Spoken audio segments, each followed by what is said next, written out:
Okay. Um, Thank you, everyone, for joining today's call. We are talking about today about legal assistance. So this is the Davis Links Resource Forum. We appreciate your attendance, especially a day after a major holiday. So I appreciate your dedication. As a reminder, this meeting is being recorded and will be put on our YouTube channel. And the link to that, as well as the presenter materials and the contact information, will also be sent out in a follow-up email that should be sent out by Friday, if not before. So excited to have you all again on this call today on such an important topic. I don't believe we've ever talked about this specifically as a topic in the resource forum in the 10 years of existence. So excited for our presentation or presenters to join us today and let us know more about what they offer. So the agenda today, we're going to talk about the next forum, the details related to that, and then again, a reminder of where the community announcements folder is for Davis County, and then giving a legal assistance definition, at least one of many, just to help us orient us, and then also where that's located in the Davis Links Resource Directory. There's a number of programs that we've stuck in there related to legal assistance. And then community resource presenters, I'll go ahead and introduce them. And we'll hear from them, and then we'll have final questions and evaluation. So, like I mentioned, the next forum is going to be on connecting resource centers that exist in Davis County.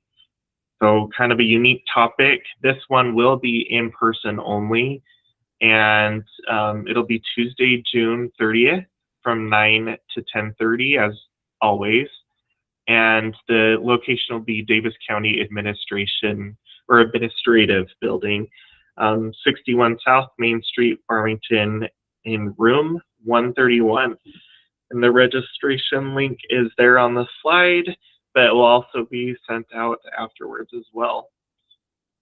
And then, like I said, there's community announcements. So to navigate to that, you would go to davislinks.org. Excuse me, I have something in my throat. And then you would go to the upper right in the navigation, select community announcements. Once you get there, there'll be a web page where you can select access community flyers. So when you click on that, then you get to the Google Drive where we constantly are updating and adding and removing flyers that relate to things that are happening in Davis County. So go ahead and check that out. If you have a flyer that you potentially want us to put on there, you can notify us at the Davis Links Resource Forum email that you were invited to before this meeting. Okay, so what is legal assistance? So like I said, there's many different definitions, but one that potentially could be helpful is help provided by a licensed attorney or qualified legal professional to a person dealing with a legal matter. So things like advice and document presentation or preparation, to full courtroom representation. And it may be free or subsidized or privately paid depending on the situation. And then something new that I learned is that legal aid is a specific form of legal assistance, and that can be defined as free legal help specifically for low-income individuals. So those of you in previous forums know that we have been working on quick links for davislinks.org that link to programs in the Davis Links Resource Directory. So if you scroll down on davislinks.org main page, beyond the simple search box, there is a quick link for legal assistance.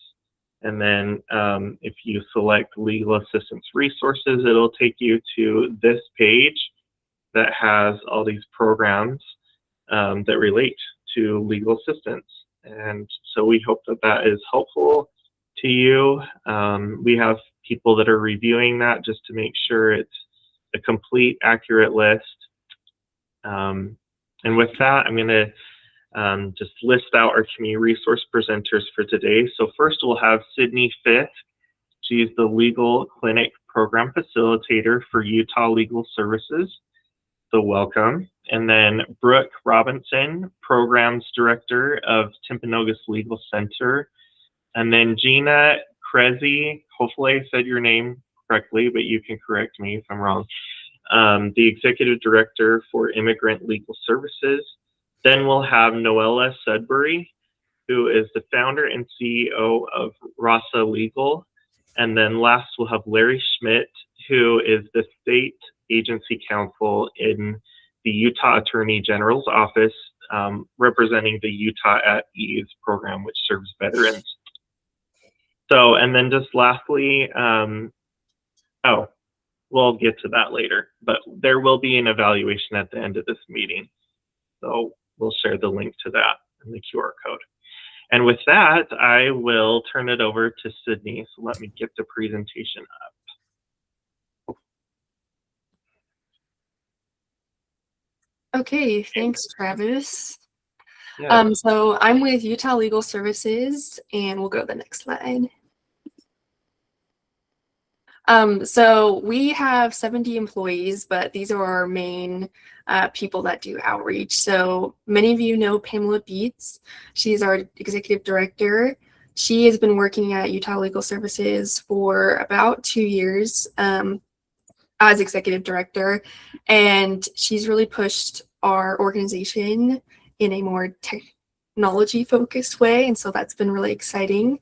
And then we have Keenan Carroll. He's the director of community engagement. He's over me.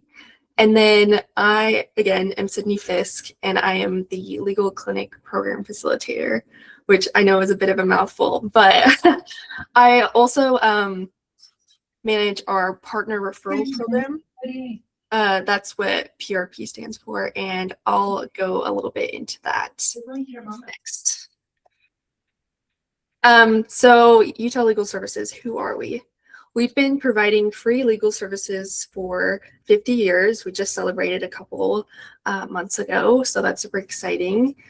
We have offices in Salt Lake City, Ogden, Provo, and St. George, and we serve clients statewide. We, again, have 70 employees, and then we also have translation services to serve all languages.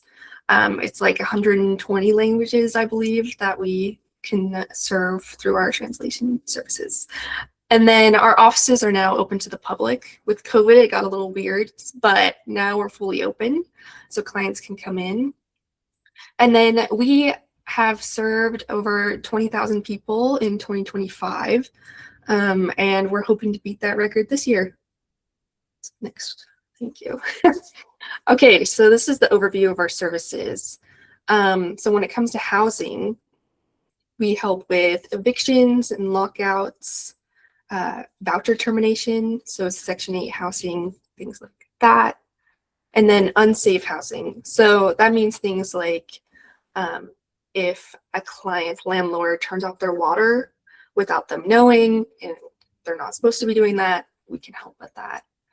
And then domestic, we do divorce and custody, protective orders. That's probably one of our largest ones that we help with for domestics.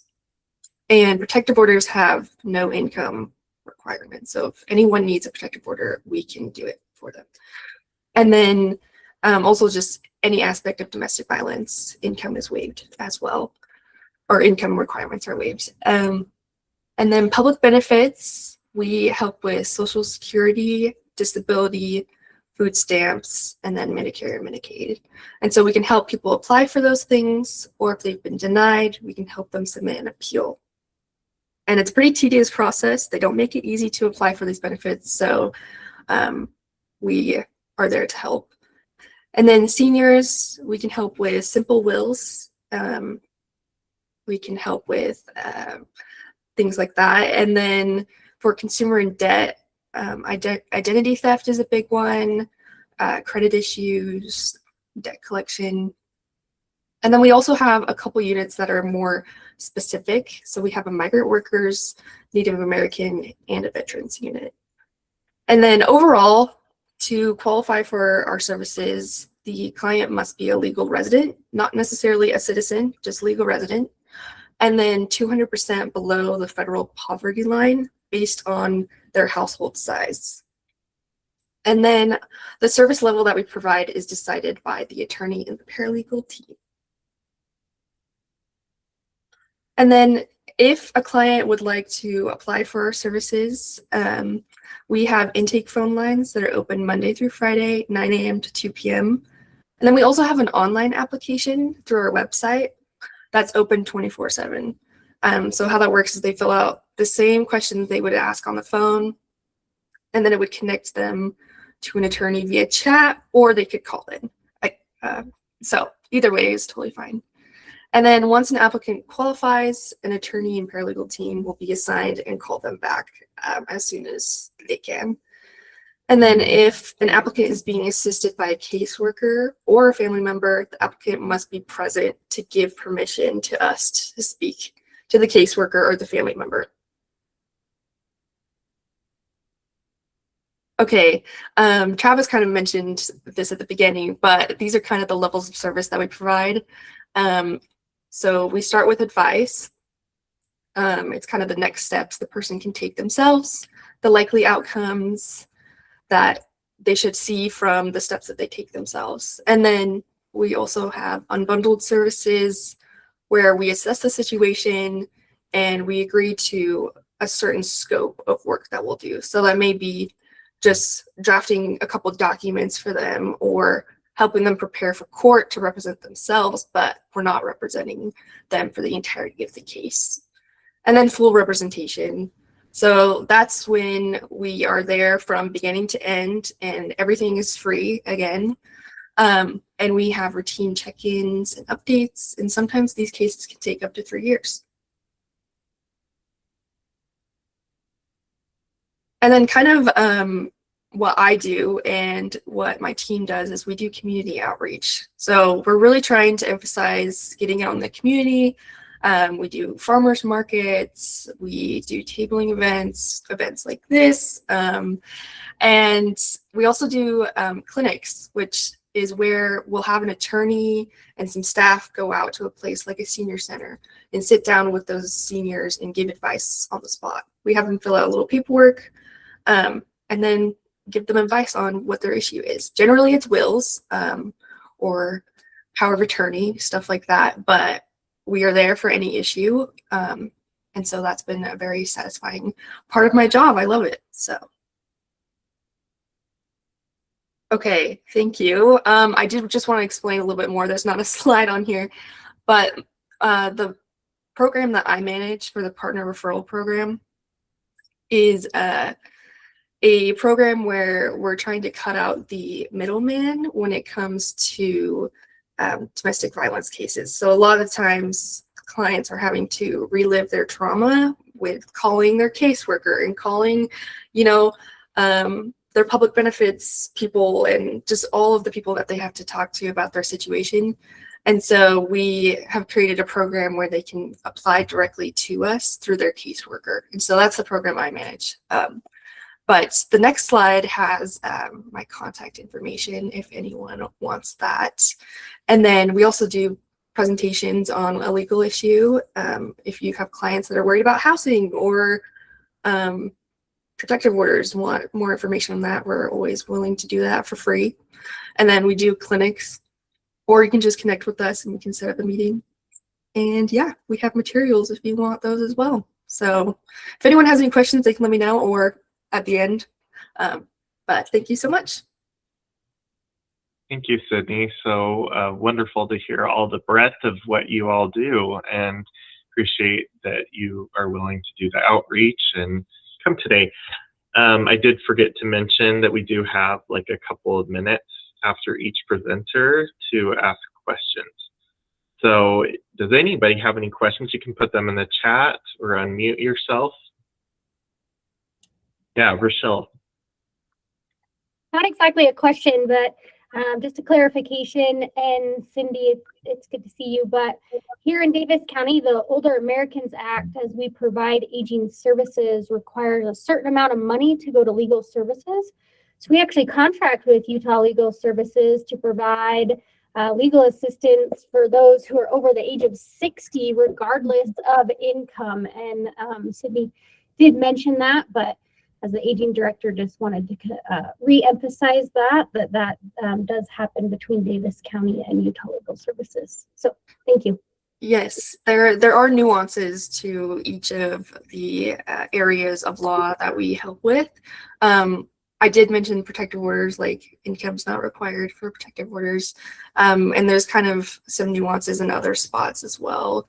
And one of those being Davis County for seniors. So we have that in a couple different counties, and it just depends on how much funding we have. So if you're not sure about any of the people that you work with, like, you can just send them our way and we can at least give advice. So yeah. Right. And then there's a question down here. To get an organization set up with Utah Legal Services Partner Referral Program, yeah, you can reach out to me. There's kind of like a waiting list in a way. And so we're slowly integrating different organizations. And if we can't get you into the partner referral program because there are a few requirements, like we need an organization to have caseworkers and things like that, but we can still work with you. So yeah, definitely reach out.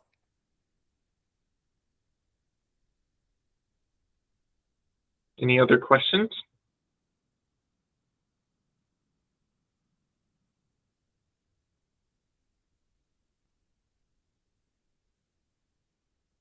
Going once, going twice.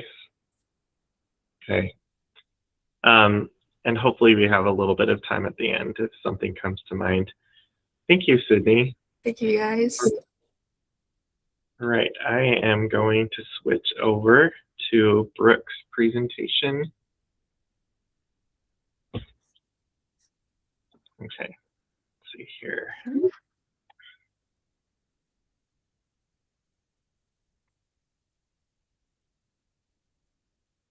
Okay. All right, Brooke, take it away. Hi. Okay, great. And am I able to change the slides, or should I just mention to you? Yeah, either you can share your screen, or if you want to advance the slides. Well, I'm just going to use the slides that you have on here. Should I just let you know? Yeah, you can just let me know. Okay. Perfect. Well, thank you. That makes it a little easier. I am not the tech person in our office when it comes to these things. My name is Brooke Robinson. I'm the programs director at Timpanogos Legal Center. I was looking at kind of the list of presentations you had today. So it looks like you have a lot of great organizations and partners that we work with a lot on here. So it sounds like there will be a lot of good information being shared. So thanks for letting us join you guys, especially right after the holiday. So I actually live in Ogden as well. So I am in 2nd District. And so I do try to partner a lot with Davis and Weber County when we have different meetings or organizations.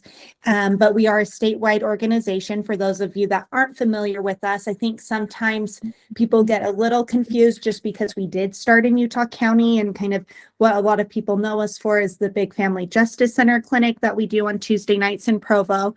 And so even though we are named Timpanogos Legal Center, we are not restricted to the Utah County area at all. We are able to serve statewide. And that's kind of been a big change as we came on just in the past 15 years. I think that's the milestone. I think we just we started really small with just a couple of attorneys and volunteers in Utah County, but we have expanded and changed some of our programs, so we do cover statewide. And I'll leave my contact information for you as well. We can go to the next one. And that was our motto there too, lifting lives through the law. Initially, we were kind of built with our logo and our motto in mind of Timpanogos Legal Center. So unlike maybe Utah Legal Services or Legal Aid Society that does full representation, we help self-represented parties. And so that's a big part of our motto and our mission is helping people, like lifting their lives through the law, through education, through empowerment, through providing kind of smaller services and smaller chunks so we can try and help more people in smaller ways instead of doing full representation, which is so great. We just, unfortunately, all the organizations here, I wish we all had the manpower and the hours and the budget to be able to represent everyone that needed it in Utah statewide. Unfortunately, we all know that there are way too many restrictions on us when it comes to staffing, just money, all those things. So unfortunately, we can't do all the work we'd like to, but I appreciate all the ideas we have in this space. So TLC, we are a group of staff attorneys. We have a lot of volunteers and law students, and then we provide free legal assistance to people that are representing themselves. So that's kind of the biggest difference of what we do. So we never go to court. We are never going to enter our name as counsel on a case. We're going to do kind of everything short of that to actually going to court. In the past, we did help coordinate some more of the pro se calendars that were happening throughout the state where you try and have a volunteer attorney come with you to court for the purpose of that hearing. But we've kind of changed some of our priorities and have focused on some other projects, and some of the different districts, like in 3rd District, they've really kind of picked that up. So we appreciate all the manpower behind that. And so we are just helping self-represented parties. So we're trying to also recruit, train, and mentor volunteer attorneys and law students. And so another part, in addition to serving our clients, another part of what TLC is here to do is to try and remove barriers to providing pro bono legal services. And so we've realized that it's a lot easier to pitch maybe coming to a legal clinic or having a volunteer attorney help with one document rather than a case start to finish. When I used to work at Utah Legal Services, brief part of my job was over the pro bono department. And so I feel for everyone here, it's a lot harder to try and find volunteer attorneys that want to take the whole case. So sometimes it's easier to kind of train, mentor them and say, hey, we can help this client. You can come for a couple hours here, or you can review this case on your own time. You don't need to coordinate around a court calendar, or you don't need to be entering as counsel. So that's kind of our twofold mission, is helping the clients and then also helping try to recruit and train volunteers. You can do the next one. Yeah. And again, kind of our mission statement here. We empower self-represented Utahns to realize safety and stability, and by providing legal support in family law, abuse, and housing matters. And so our goal is to kind of provide those high quality legal services to vulnerable members of our community who really need the help and usually can't afford it. Most of the time we're helping with abuse survivors, sometimes elderly clients, low-income persons that are all self-represented, and then again, recruiting and training those volunteer attorneys. So that is TLC in a nutshell. And so I think I get later on in the slides, just to let you guys know overall, just the restriction and the eligibility requirements. We can help give advice on any case in Utah when it falls into these categories. It doesn't matter what county they're in or what area. It does have to be a Utah case. Sometimes people will get our phone number from weird places and they're like, I'm calling from Ohio and I've never been to Utah in my life. And I'm like, why did you decide to call us? And so if we get calls like that, we'll try and give them resources, but our attorneys are only barred in Utah. So just don't send them our way if they have cases that are who knows where. If they do call us, we'll try and provide them some resources, maybe to partner legal services in that different state, or maybe to their bar or pro bono program, and maybe just get them in the right area. But we are only able to give advice in Utah cases.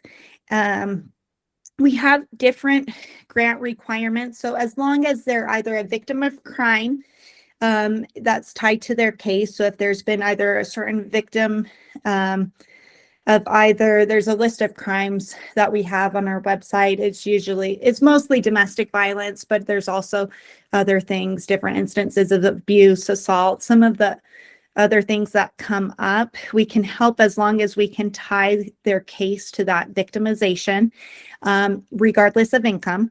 And then we also can help clients that are under 200% of the federal poverty guideline.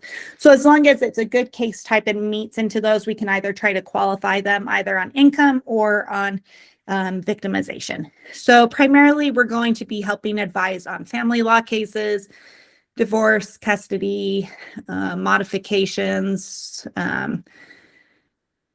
like some things tied to protective orders and stalking injunctions.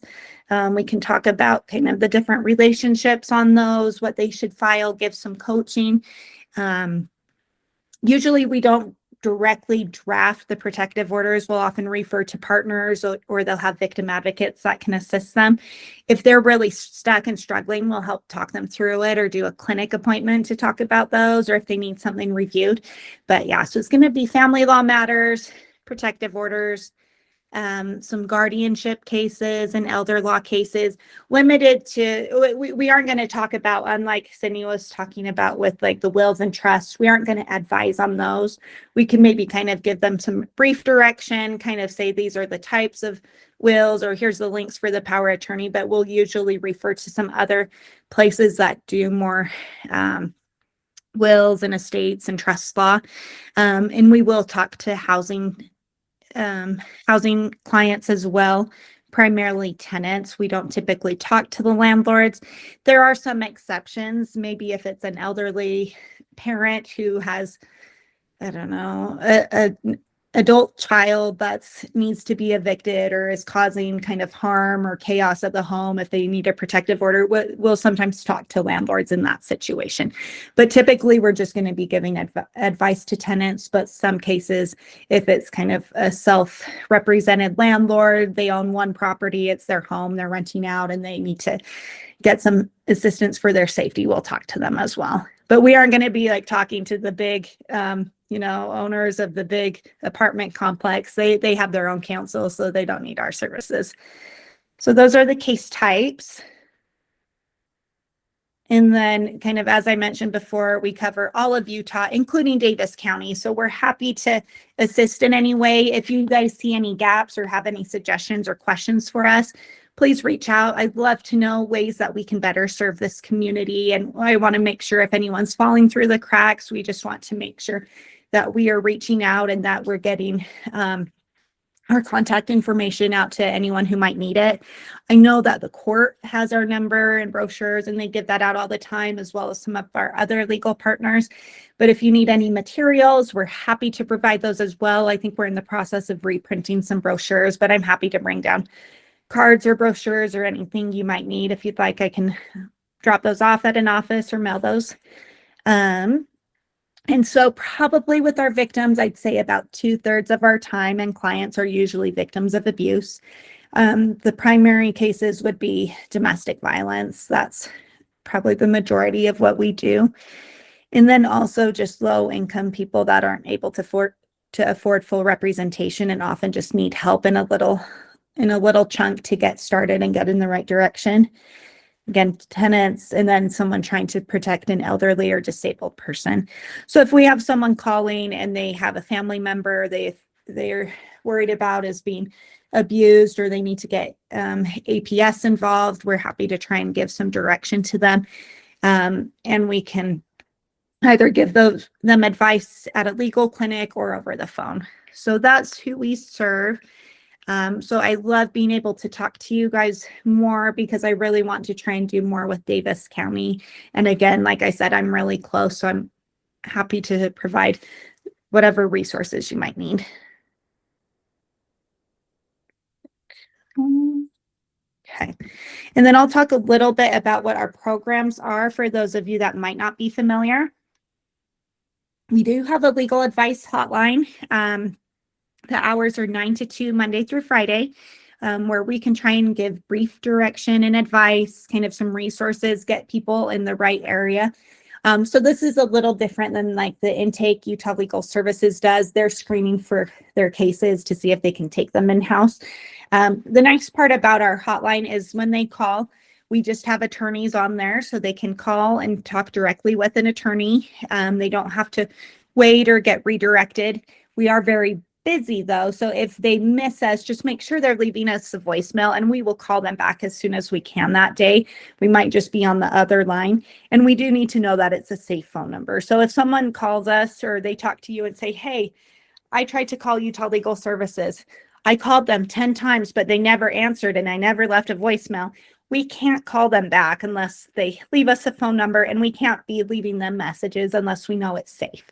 And I think most of you understand that or have probably similar procedures, since we all work with similar clientele and victims of abuse. So they just need to mention that it's a safe phone number, and we'll leave them a message and get back as soon as we can. I always feel really bad if someone, I don't even know how they can do it. You know how they like generate it and it's just like a repeat call like 20 times in a row. You're on the phone for like 5 minutes talking to another client, and then you get off and you're like, well, there's 20 missed calls from the same person, but I don't know if it's safe. So just make sure that they call us. We'll try and answer brief questions. That's what it's aimed for. Don't send people here if they have a very complex case and want to talk to an attorney for an hour.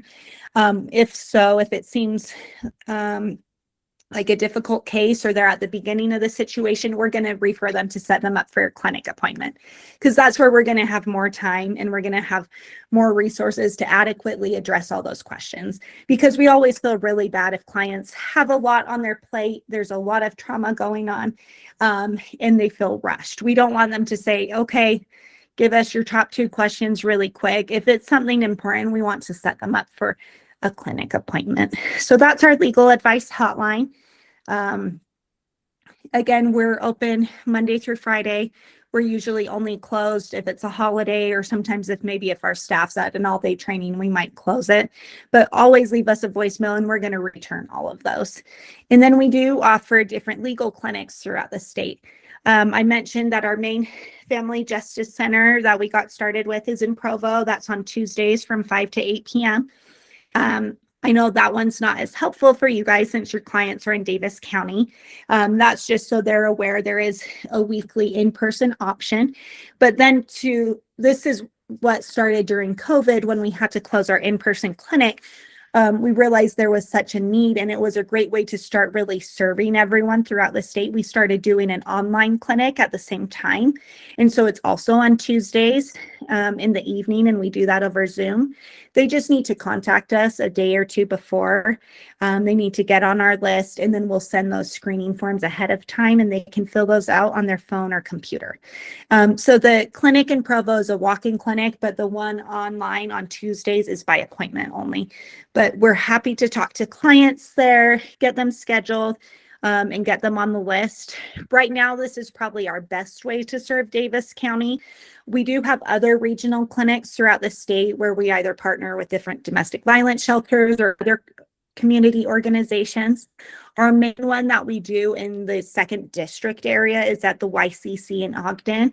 And so we have that on the 1st and 3rd Thursday of the month. And so it's by appointment at the YCC. So the clients would just have to call the YCC a couple days ahead of time to get on their schedule. And just so you know, this is going to be the same type of service as our online legal clinic. I know some people really prefer to be in person.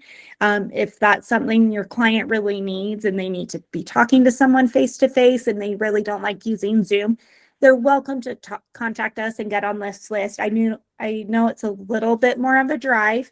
But so that's why you can always let them know we have that online option for Tuesday nights. It's been on my bucket list for a while. I really want to try and start doing a legal clinic with Safe Harbor. And getting something going at Davis County. It's just been really hard to recruit enough volunteers in this district to coordinate 2 clinics. So we've been able to keep the Ogden one going enough and being able to recruit enough attorneys to volunteer through the Weber County Bar. I just am still trying to get a handful of Davis County attorneys that could help regularly cover a clinic in Safe Harbor. So if you guys have any contacts or leads or know any attorneys that would like to volunteer, we'd love that. And maybe we could get something even maybe once a month at Safe Harbor. Sometimes I've gone there just kind of as needed when the shelter really would like to schedule a clinic, but nothing on a regular calendar basis. So for right now, you can either send your clients for clinic appointments online or to the YCC, or they can look at the schedule and see what's closest to them on our website. So those are our legal advice clinics. Oh, sorry, just go back one more. And then we also have a document clinic.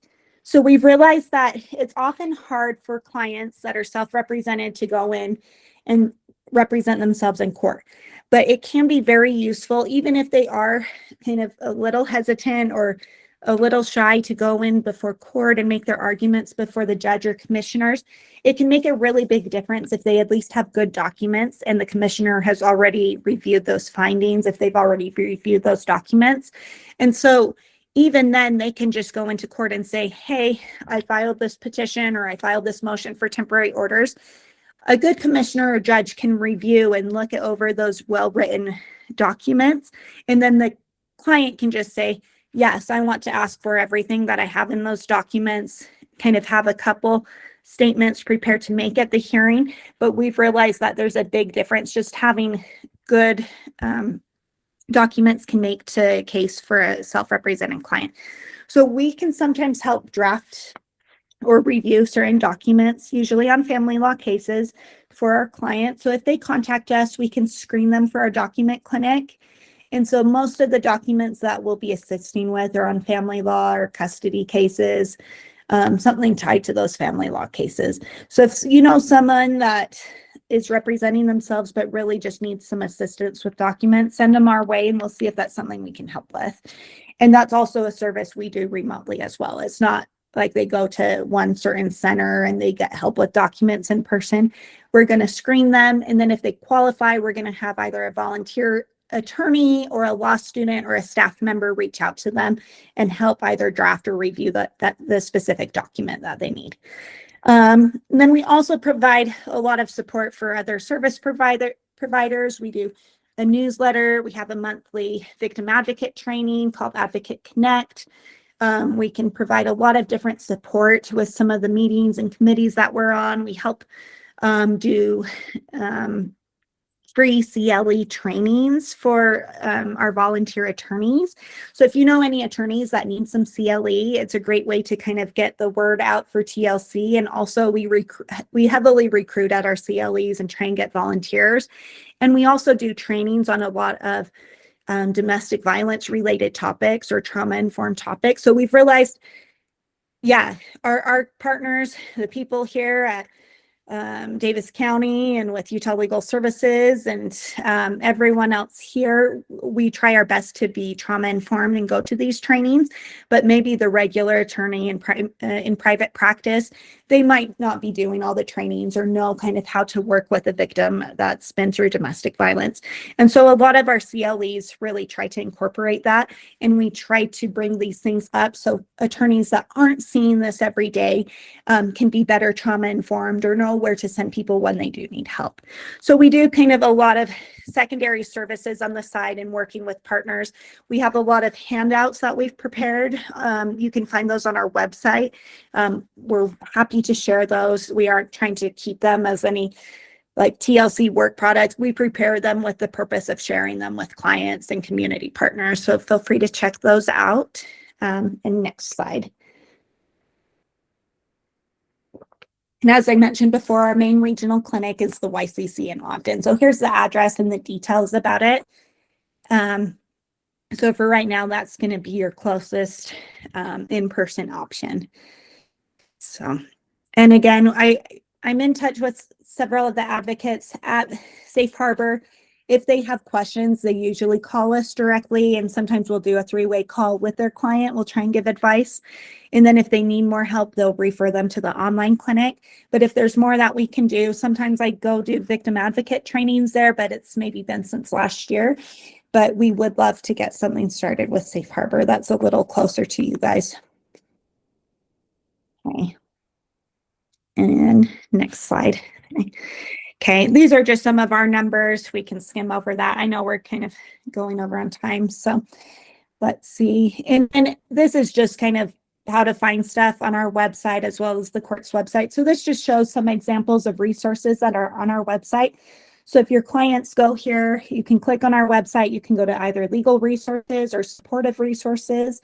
And we have handouts there. You can do drop-down menus by county. And so we've tried to compile a lot of things so it makes it easier when a client's like, hey, I'm in crisis mode. I need these different resources. Let me look through this list, and they can do these drop-down menus and say, hey, here's the food bank that I need. This is the closest one, or here's the closest shelter to me. So feel free to check those out. In addition, so we have services for support kept currently. They're by county or by second district. So we try and put those in there, easy to find, for clients to search them geographically so they can look at those on our website.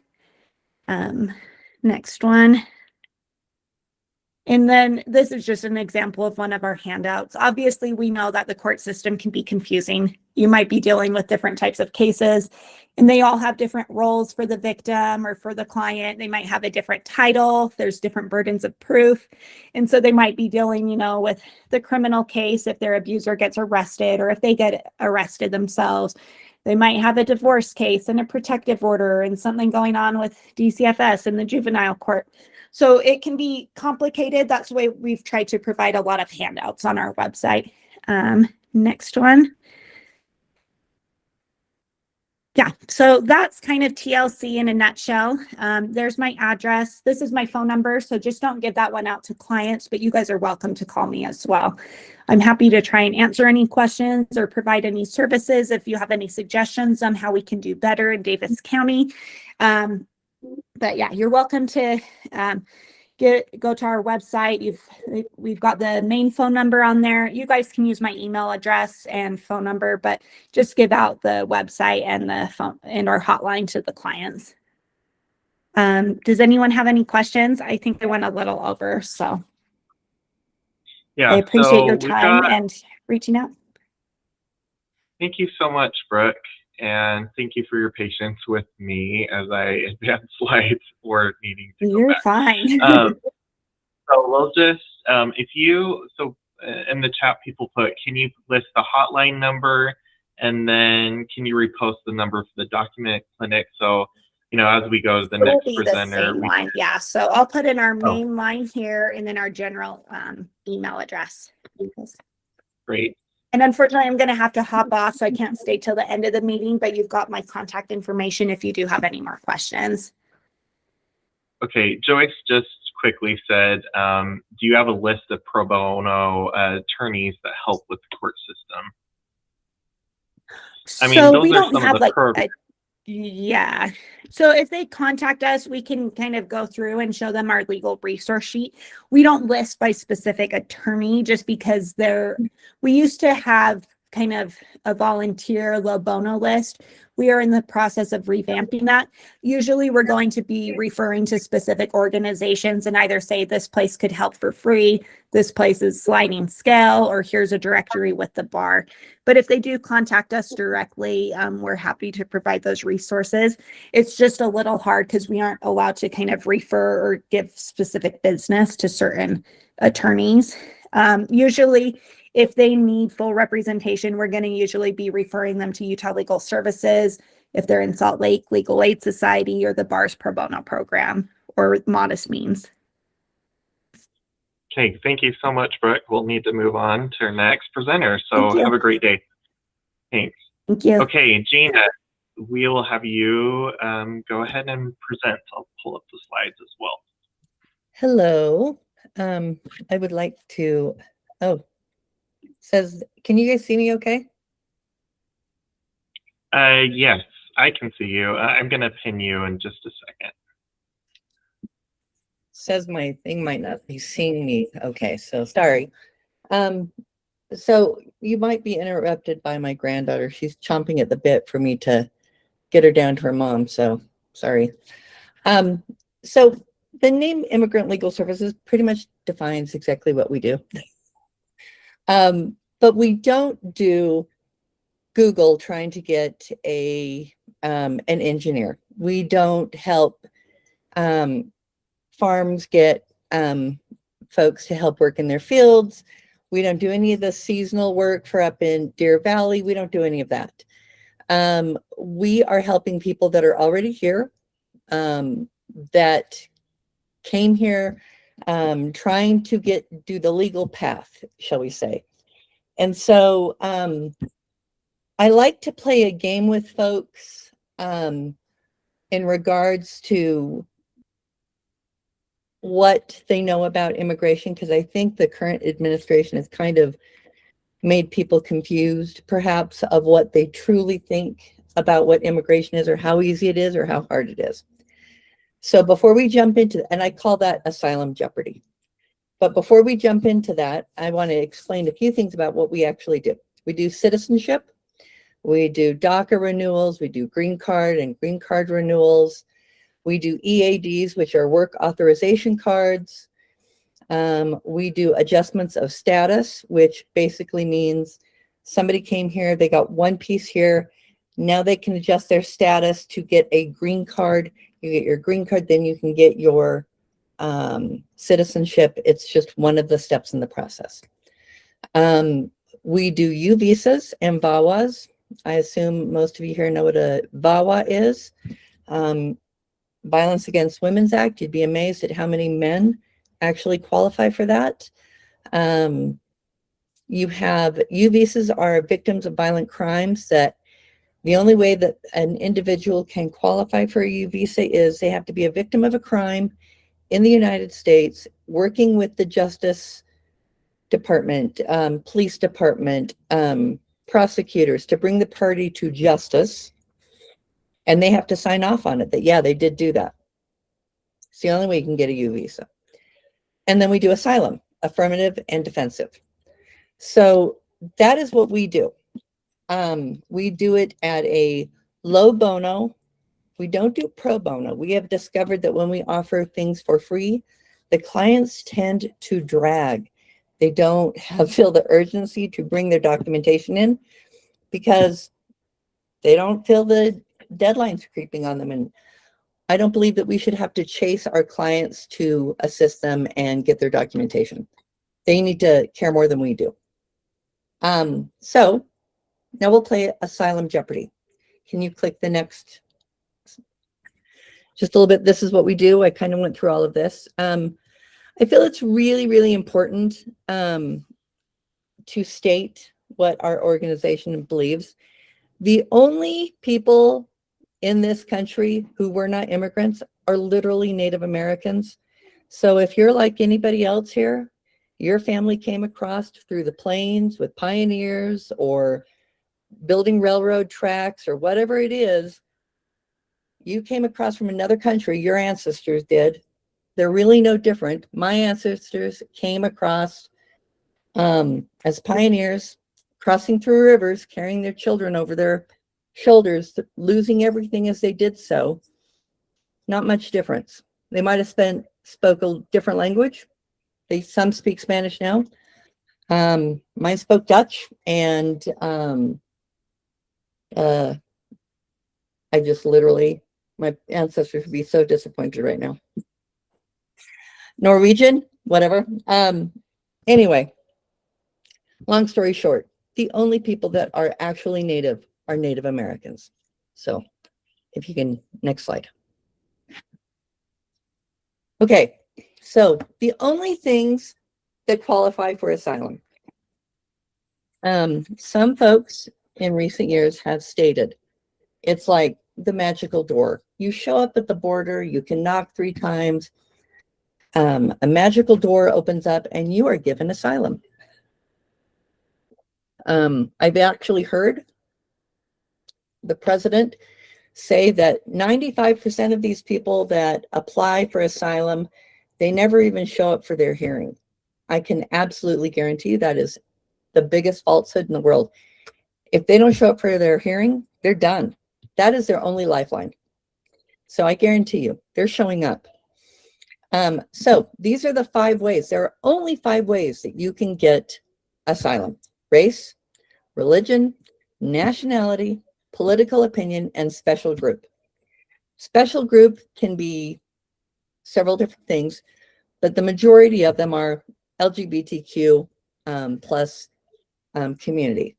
So with that in mind, I'm going to play or give you a couple scenarios, and I won't wait for people to raise their hands since I can't really see people raise their hands, but we'll just kind of go by ear.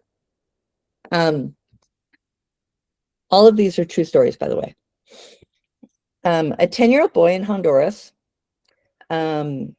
he was being chased down by the gang.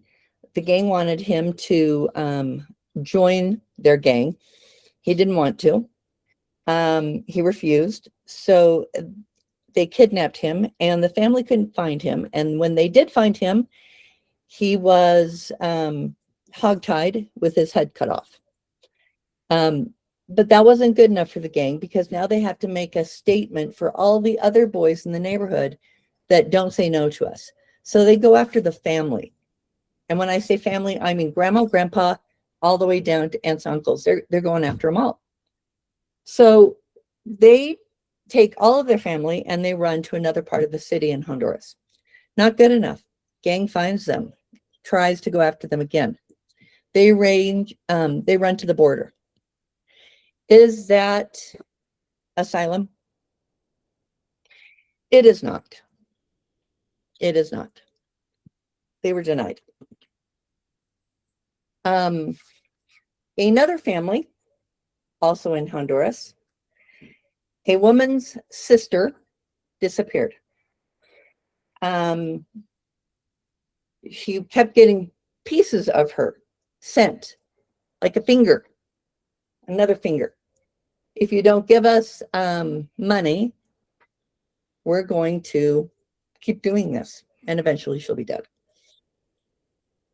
She couldn't afford the ransom. She couldn't afford it. And as the parts kept coming, they said, "We're coming for you now." She ran to the border. Is that asylum? It is not. A family in Venezuela. He worked in the military. A new party came in, and he would not join the new military. And so they burned his house down. And his wife and 2 children ran through the night from Venezuela all the way walking. I can't remember what it's called, but there's a known trail that is so dangerous, going from Venezuela all the way up through South America, through Central America, up to Mexico. And it's treacherous in many ways. And when they finally got to the border, they pled asylum. Is that asylum? That one is. And this next one, this is one that is extremely heartbreaking to me. 12-year-old girl, dad had abandoned her for some reason. And moms, I will never understand parents that ditch their kids and leave them with grandma. And she came to Utah for some reason. And she left her with grandma. Grandmas die long. They don't live long down in some of these countries. And again, Honduras, she woke up one morning, grandma died. A couple days later, gang moved into her house and raped her. Gang raped her horribly. When she finally came to, she dusted herself off, and she gathered whatever she could carry and started to walk to the border by herself at the age of 12. I want you to think for a minute of all the 12-year-olds that you know. I don't know a single 12-year-old that could do this. She talks about how she won't tell you the horrible things that happened. She'll tell you she was hungry. She'll tell you she was thirsty. She'll tell you she was cold, but she doesn't tell you much more. But you can imagine what else happened. By the time she got to the border, she was 7 months pregnant. And she asked for asylum. Is that asylum? It is not. So these people that come to the border and they ask for asylum, they have 1 year to they ask for asylum, and then they have 1 year to file their application. And within that time, after they file, they then have to wait for their court date. And right now, gosh, we've got court dates that are going out into 2028, 2029. They're supposed to be faster, but they fired a bunch of judges. So now they're being charged $100 a year to keep their asylum application open, which is new. That little girl that was pregnant at 7 months, she came and sat in my office. She didn't qualify for asylum. She qualified for a special immigrant juvenile, since she had been abandoned by her father. Her mother was now in Utah. And as she sat there in my office and we got her special immigrant juvenile visa, mom now has guardianship of her, and she had a 3-month-old sitting on her lap. All she wanted to do was go to school like any other normal girl. Those are the cases that we are helping and working with. So when you hear people say, we only want people here that do it the right way, that's people doing it the right way. People that have no ability to apply, there's no pathway. If they came across the border and they didn't apply for asylum, they didn't have any pathway, just because you married a U.S. citizen, that's not a pathway. You still have to go back to your home country if you weren't a victim of a crime. Any of those other pieces, they still have to go back to their home country and get a visa through their consulate there. So when people say we want them to do it the right way, they are. So that's what we do. Any questions? Oh, thank you.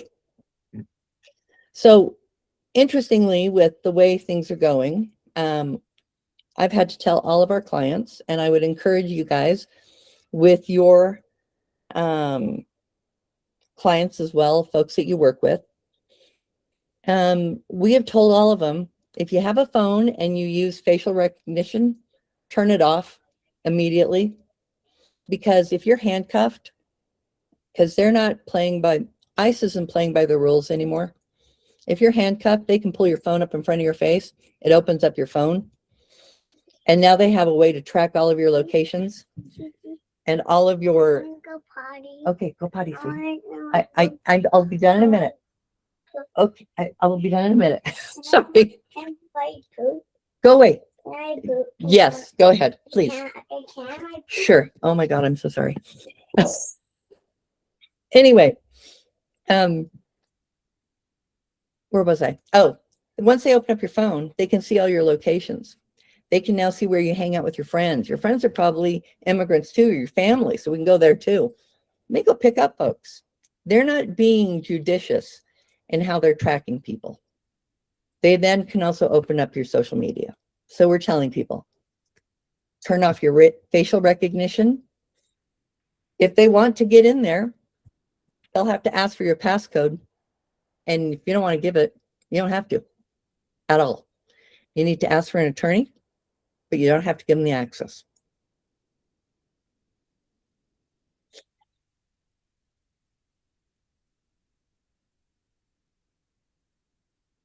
Any All questions? right. Thank you so much, Gina, and thank you for sharing personal stories. It's always helpful to put a face or a scenario just to think about these things. So thank you for all you do. Someone did ask if you have bilingual staff. We do. I'm the only person that doesn't speak a lick of Spanish. I can order at a Mexican restaurant, and that's all I've got. All right. Thank you. Well, if you have questions, you can put in the chat, and maybe she can answer them then. But we will need to move forward. So again, All right. thank you, Gina. I'm going to go because apparently I have a 3-year-old that needs me. Yeah, and we'll send out the contact information as well, so you can Thank reach you. out to her. All right, Okay, thank bye-bye. you so much.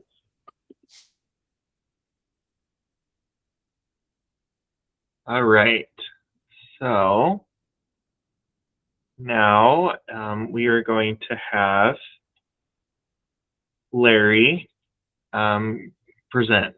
So Larry, are you on the call yet? I'm here. Yes. Okay, awesome. I'm going to share this now. All right. Okay.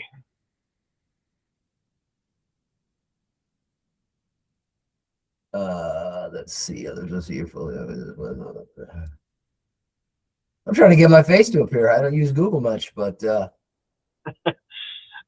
Yeah, it's interesting because it has like a little, I've never seen that icon before, but it has like a, Yeah.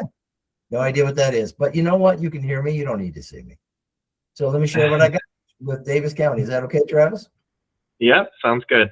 Okay, well, let's start with this cover slide.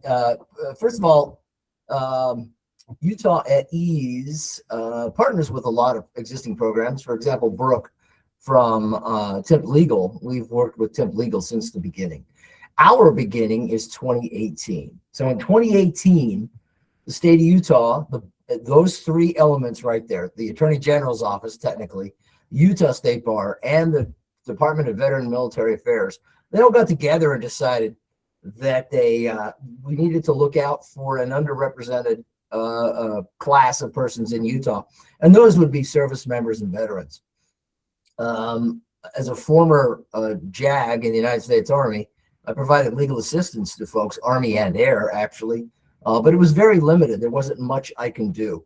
And so the state of Utah recognized that and said, we probably should fill that gap a little bit. So in 2018, a resolution was passed by the House and Senate. The governor signed it. A full-time employee was created. That's me. Coincidentally, just as I was stepping out of off of active duty, was fortunate enough to fall into this role. This is for those of you in Davis County, it's only for service members, people currently in uniform, and veterans, people no longer in uniform. So it's focused on that group. It is pro bono, no cost, but it is there are no attorneys here besides myself, and I work for the Attorney General's office. So it is a referral service. It's a one-man band referral service. But what I want Davis County to know is, if you're working with individuals providing services or just have awareness of services needing legal assistance, if they happen to be formerly in uniform or currently in uniform, I'm going to make your life easier. You just send them to me. You just refer them to me. Although we don't, our volunteers don't provide legal assistance in all areas. First of all, it's only civil, and it's only about 1/3 of the civil. The Utah State Bar, as you can see, is a partner, and they don't. They just agreed to a certain number of legal issues. If you flip the slide, Travis, we'll probably get right to it. And there they are. So it's AG, DVMA, and USB, Utah State Bar, launched in 18. Anybody on active duty, anybody in the reserve, anybody in the National Guard. So active duty and reserve and veterans. But the areas of law that the bar agreed to support is somewhat limited, and there it is.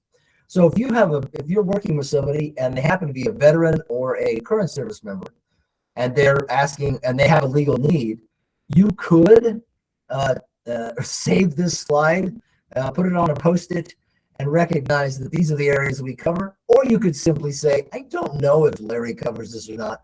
Why don't I just send you to Larry and he will tell you? And I recommend actually that you do it that way. even if it's something that we don't cover, because nobody gets the hand if it's out of scope for our program. You know, we're certainly going to send them to somebody that does do it, some other programs that does do it. So the main point here is that this program is only for current service members or former service members.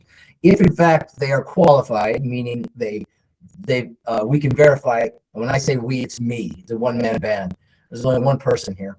Once I've screened them and I verified that they are in fact eligible for the program, and then I'll look at their legal area and determine if it's inside the box, if it's something our volunteers have agreed to work on.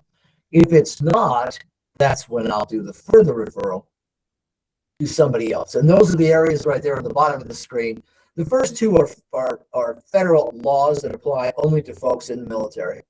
And then your basic tenant landlord issues, debt, consumer fraud, predatory lending, immigration, and wills. Ironically, in the second administration, there is special authority for military folks, a military parole in place program that only applies to service members currently in, allowing them to sort of fast track their application for their close family to parole in place rather than go back. It's a special program. It's part of the incentive to join the military, good or bad. Ironically, most of our clients are 17-year-old kids that have been in for 2 months. They are referred to us by the military organizations, Hill Air Force Base. I see Caitlin Blanche online, Utah National Guard, the Army Reserve. And quite often these kids are joining, in fact, to take advantage of that particular immigration program. Then they come to us, and then we line them up with one of our immigration volunteers that will review the packet, make sure it goes in. That's a big part of immigration or any federal application. Get the paperwork right the first time. Otherwise, you're asking for months, years of pain. So we have a thriving MILPIP review practice. And then, of course, wills. So that's what we do. If you flip the slide, Travis. That's a little bit of history. We started out again in 2018. The Attorney General and the Civil Deputy at the AG's office reached out with John Lund, who was the president of the bar at the time, went to the big skyscraper firms and said, this is going to work, right? You guys will support this, right? And the shareholders, the guys and gals with their names on the building, they said, yeah. And we had 18 lawyers or firms that were willing to be Utah volunteers initially. Fortunately, we have grown over the years, and we have something like 80 or 90, we're closing in on 90 volunteer attorneys who do that. We don't do any work here. We don't have any clinics. The only outreach we do is education. We go to any vet gathering, and we make sure they're aware that this program exists and that they should recommend they take advantage of the opportunity should they need. And then, of course, I work all the Utah State Bar conventions, recruiting, developing the supply. And that's how we've been able to grow our list up to more than 80 volunteer attorneys. They're volunteering only, of course. And somebody asked Brooke about getting a list. There's no such thing as a list. These folks aren't interested in their name being thrown out openly as a pro bono attorney. They've agreed to be a volunteer attorney for Utah at Ease, this particular program. So Brooke has that same problem as well. And I'm a state employee working at the AG's office. So I also have that problem regarding referring folks to a particular attorney who may or may not make money from the referral. Government doesn't refer to folks in the private sector. Government typically just lays out a list or says, go to the Utah State Bar and you can see all of them, and then you choose your attorney. Next slide, Travis. That is just language from the resolution, recognizing, showing the legislature recognizing the value of this program. That's a little bit of history. We can skip the next slide. Because just like on the federal side, the Department of Veteran Affairs is the home for all veterans. On the state side, the Utah Department of Veteran Military Affairs is the home. And so we're very much aligned with them. And this is some of the language I used earlier. This slide suggests we started with 18 volunteer attorneys and we've grown to 83. It's closer to 90 now. And we had about 60 veteran inquiries a year that first year. Last year we hit 300. This year we're on fire. We're going to hit 400. So what that tells the state of Utah and the AG's office and the Department of Veteran Military Affairs is the demand is growing. This isn't a dying program, so to speak. But what you all need to know is that there is such a program. There is such a program. If you come across a veteran or a service member, because that's the scope, and they have a legal issue, you can send them my way, and then I can tell them, yes, I need a couple of forms from you, prove you're a veteran, and we'll get you in our system. Or, sorry, we don't do that. But let me show you 3 or 4 other ways that you can get some help. These particular slides don't show my name or email, so I obviously will drop that into the chat as soon as I'm done talking. That's probably the last slide, isn't it, Travis? Yes. Any questions? You can go ahead and unmute if that's possible, or you can chat your questions. I will load in our how to get a hold of us. Great. We have about, we'll say 30 seconds for questions.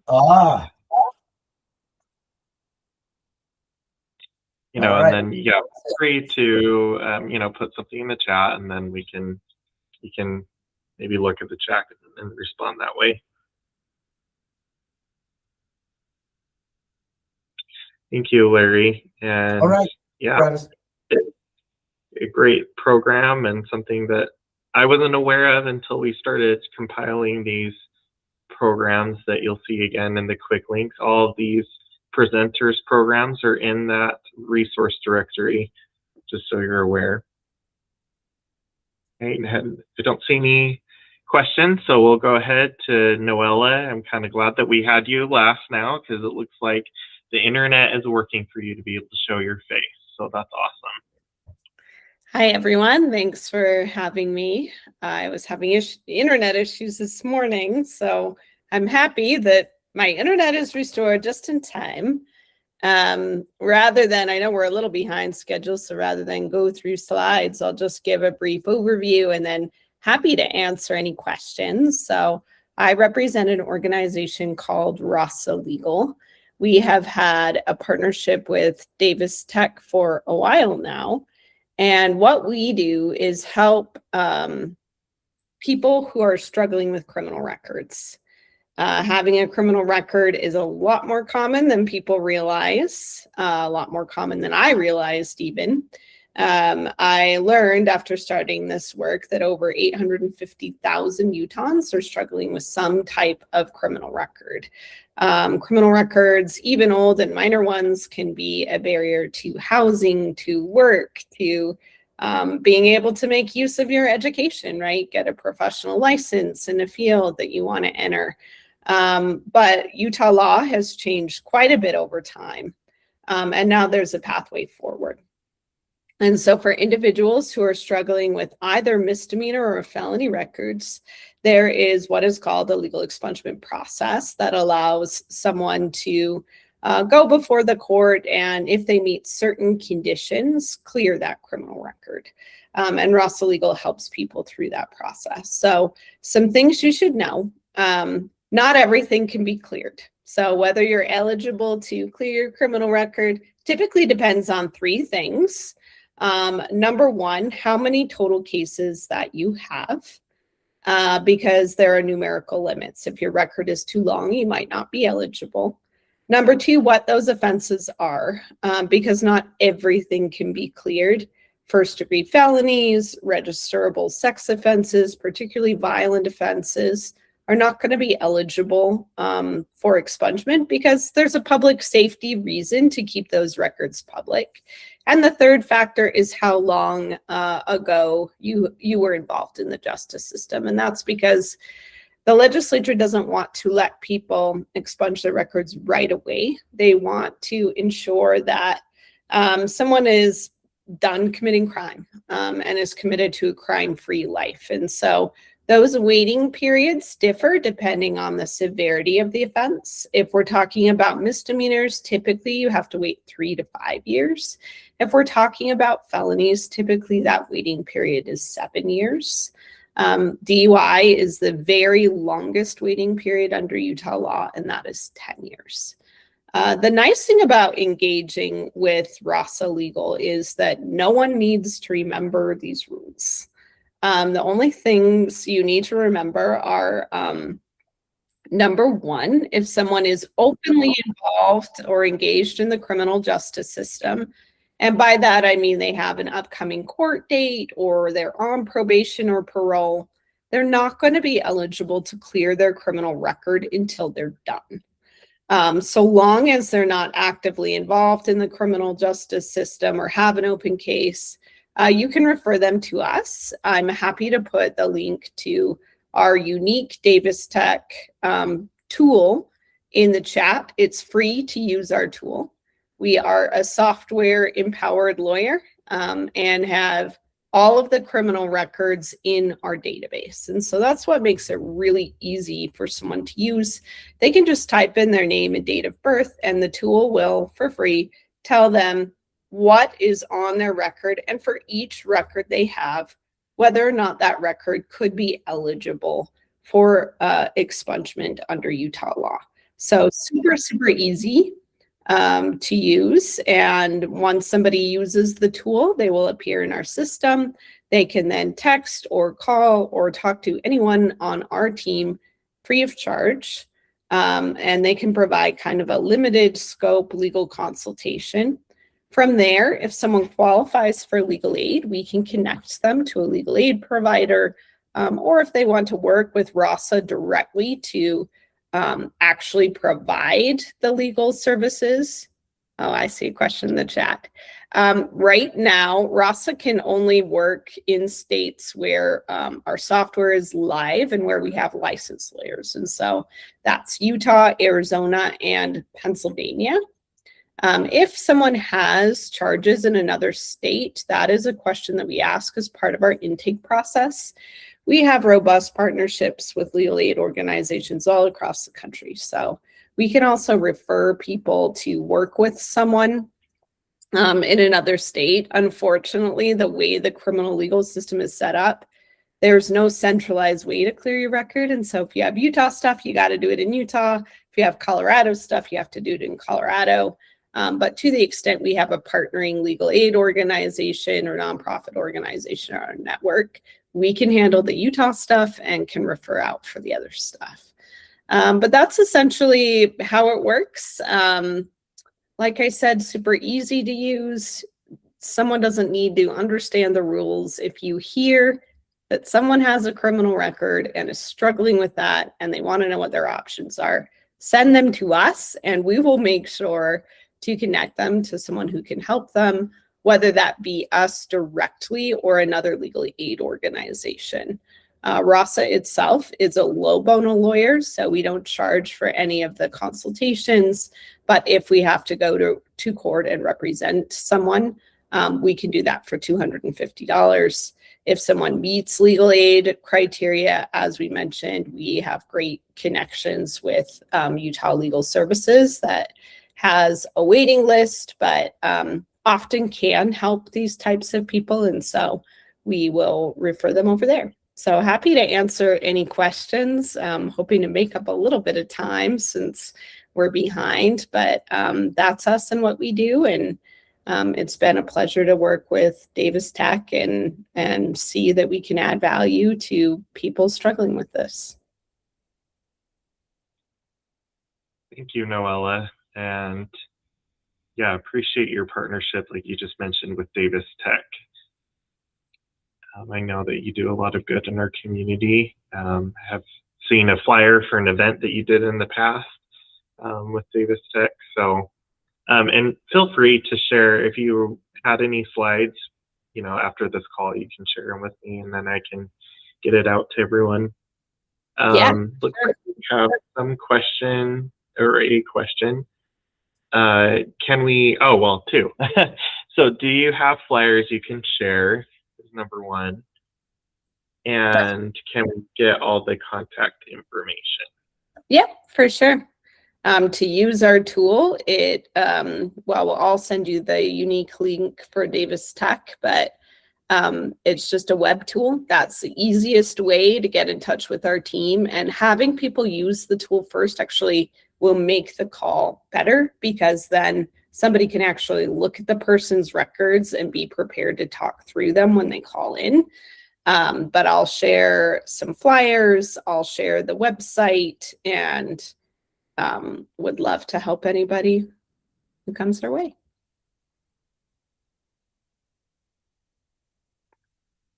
Any other questions or comments?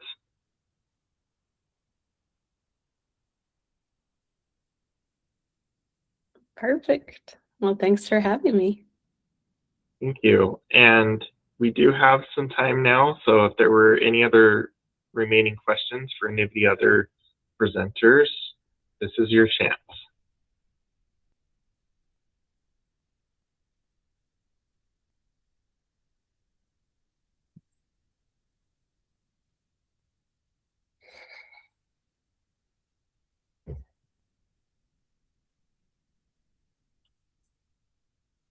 Okay, I'm going to give it 5 more seconds.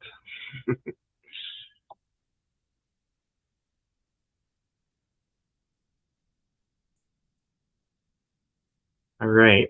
Well, oh, is there someone? Oh, I think that may have just been Noel. All right. Thank you so much, all of you, for your presentations, and just have learned a lot about this topic and how you both serve the entire community, but also all these individual groups that really need that help. And let's see here. 1 second. I just got one more thing.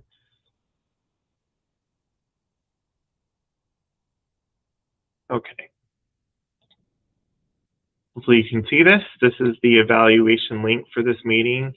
We always go over these evaluations in our forum planning committee and try and improve the forums and see what you liked and what went well. And so if you could take that evaluation, that'd be great. We have the QR code there, and then the link is on the screen, but let's see if I can just hurry and type this in as well. But we would appreciate your help with that. I just put it in there. It looks like you might have to copy and paste. Sorry about that, because it is a shortened link. And yes, thank you, Noel, for sharing those flyers and then any slides in the after part of the meeting, or I mean after the meeting. If there's nothing else, we will see you again in June. And again, the topic is connecting resource centers, and it'll be in person at the Davis County Administrative Building. And that address is on there. Again, register for that training. Thank you so much, everyone, again, after a major holiday, for attending. Again, this will be recorded and put on our YouTube channel. And hopefully by Friday, we can get you all the information out. And so anyway, thank you so much, and have a great, wonderful rest of your week.